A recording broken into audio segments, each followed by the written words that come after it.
wants to go to Japan Mm. and such things. When people found out or asked where we were going away this year, so many people said, "Oh, I would love to go to Japan. When you come back, take lots of photographs and tell me all about it." And literally 30, 40 people. You'd meet somebody in the shop and they say, "Yeah, oh, somebody said you're going to Japan. I've always wanted to go there. Are you going to so and so, or what's Tokyo like?"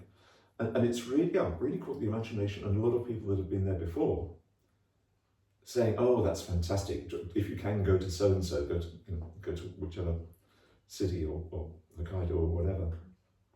And it holds a very important place, I think, in people's psyche and in their hearts. The people that have been there absolutely love it. I haven't heard anybody say that they had a bad experience or didn't like it.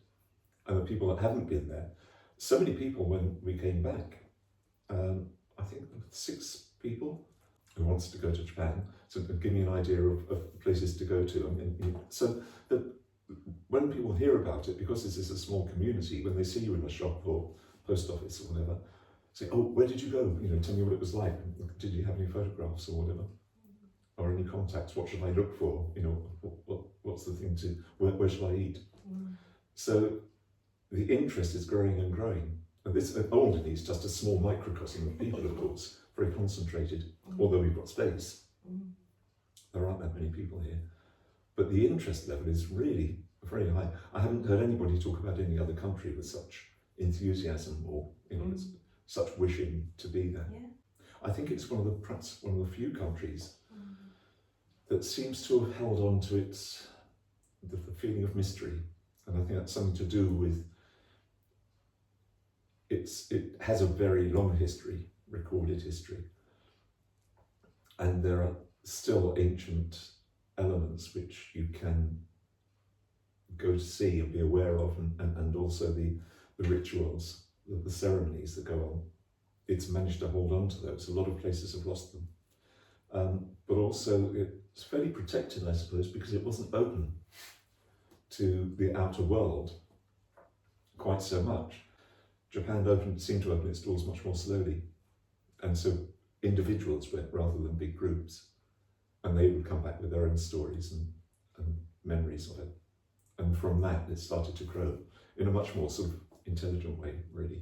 And I hope Japan does retain that. I think we've touched on this before. And I was thinking earlier, sorry, I'm meandering about, is that okay? Of course. That it's great having people coming into the country from different places. I'm not specifically thinking of Japan in that aspect, but when I do think of Japan, I kind of remember what happened when the British imperialists went to India and South Africa and all over the place and tried to take over, or did take over. And I think it damaged to some degree the cultures in some of those countries.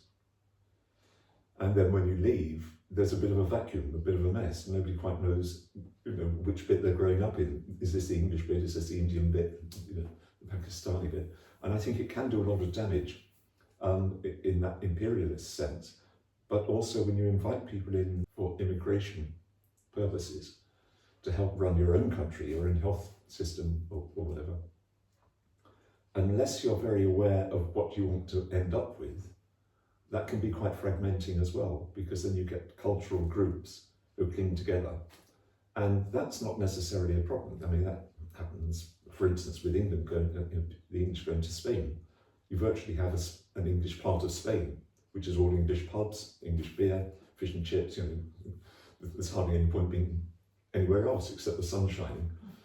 But it does change it, and it gets in between the culture of that country and the people of that country, because you're bringing different influences in.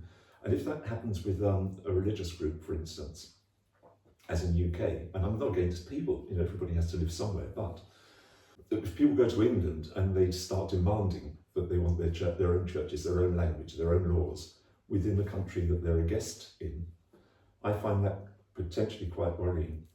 And it starts to compromise how the English system works. Not that it's perfect, and it needs updating all the time, it needs thinking about.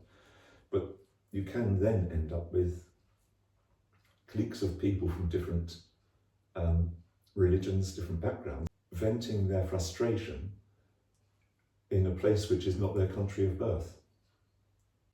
And then that has an impact on the local populace.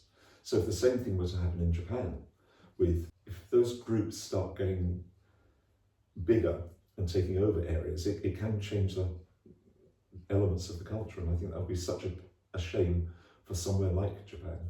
America is very cosmopolitan, it's got people from all over, and of course that brings problems from all over. So some people will say New York's not safe because we've got all these warring factions, and there's still a colour problem in the UK to a great degree. I think people that come here in general terms want to live somewhere peaceful, and are not necessarily the kind of people who say, I've come here to change everything because it doesn't suit me, because that usually doesn't work anyway. I think those people usually get frustrated that nobody particularly wants them to change everything, and that's why Alderney is still such a fantastic place, because it doesn't,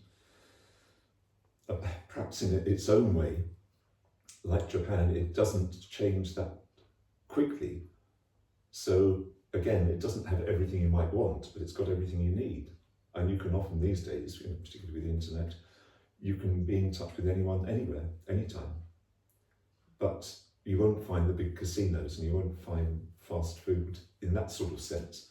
You'll find people more going for lovely walks, sitting on very deserted beaches. And if somebody's got a problem, whoever's walking around won't walk past them and ignore them, as might happen in the big city, because you're scared of who that person is sitting on the curb, with a problem. Here, somebody will stop, and they usually know where you're from, so they don't have to be nosy. They can say, oh, you live around the corner, I'll give you a lift, or do you want me to take you to the surgery, or whatever. So it's a sort of self-help community to a great degree. And not everybody wants to be in a club, like snooker club or tennis club. So you get a lot of independent people, a lot of individuals who all seem to get on together because they all value what they've been able to find here. And none of them really, as far as I can tell, really want to change it that much, because it won't be the place they fell in love with to begin with. So I think you're right. Multiculturalism can happen, as I was trying to suggest, in small doses. So if a certain amount of people travel to Japan and fall in love with the country, the people, or an individual, then it makes very good sense to say, well, where would we like to live? And when we do decide, what are we going to do there? How do we want to approach it? Do we want to fit into the society, or do we want to change it? And that's where you have to make that decision, I think, and decide whether you want to be part of what you found, or whether you want to establish your own nationality and raise an English flag and put up a fence and say, this is my world, and I don't want to be part of yours, in which case why move there? I genuinely foresee that whatever happens through this year, particularly this year, and I think you have a similar sort of feeling, this is a significant year for lots of reasons all around the planet, but I think in our lives as well, it's a very significant year. We both feel that very strongly, and we haven't really talked about it. But I do know that whatever happens during this year and beyond, it has to involve Japan. Right. Sorry, you didn't know that, did you? I've already packed my backpack. My bag's by the front door. The taxi will be here in a minute.